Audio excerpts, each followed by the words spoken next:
मुंबईतील टँकर चालकांच्या संपाचा आजचा हा 5वा दिवस आहे। ते आपल्या संपावरती ठाम असल्याची माहिती मिळते। आज दुपारी 12:30 वाजता टँकर असोसिएशन महापालिका आयुक्तांची भेट घेणार आहे। त्या टँकर असोसिएशनचं 5 लोकांचं शिष्टमंडळ आयुक्तांच्या घरी भेट घेणार आहे।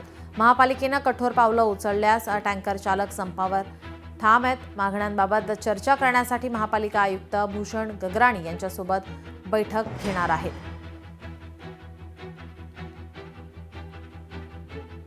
टँकर चालकांचा आजचा संपाचा 5वा दिवस आहे। दुपारी 12:30 वाजता टँकर असोसिएशन महापालिका आयुक्तांची भेट घेणार आहेत।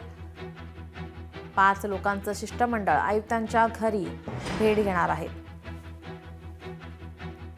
आपले प्रतिनिधी भूषण शिंदे आपल्यासोबत फोन लाईनवरून जोडलेत। भूषण, काय अधिकची माहिती? नक्कीच नीलम, एकंदर टँकर चालकांचा संपाच्या आजचा 5वा दिवस आहे आणि एकंदर संपूर्ण मुंबईमध्ये सध्या पाहिलं तर कुठेतरी पाण्याची समस्या आपल्याला भेटताना पाहायला मिळत आहे। एकंदर अनेक आस्थापना, अनेक इमारती किंवा अनेक मॉल्समध्ये सध्या टँकरकडून पाणी पुरवठा केला जात नाही, त्यामुळे कुठेतरी गंभीर परिस्थिती सध्या उद्भवू शकते। आणि एकंदर या संपूर्ण संपावरती तोडगा काढण्यासाठी आज टँकर चालकांचे त्यांचे जे असोसिएशन आहे त्यांची आज पालिका आयुक्त तथा प्रशासक भूषण गगराणी यांची भेट घेणार आहे। त्यामुळे त्यांच्या बैठकीत नेमकं काय निष्पन्न होतं हे पाहणं अत्यंत महत्त्वाचं असणार आहे। त्यामुळे साधारण 12:30 ते 1च्या सुमारास त्यांची बैठक होणार आहे। आता या बैठकीत नेमकं काय निष्पन्न होते पाहणं अत्यंत महत्त्वाचं असणार आहे। तेव्हा या संपूर्ण संपावर तोडगा निघतो का हे पाहावं लागेल। नीलम जी, धन्यवाद भूषण, आपण दिलेल्या सविस्तर माहितीसाठी।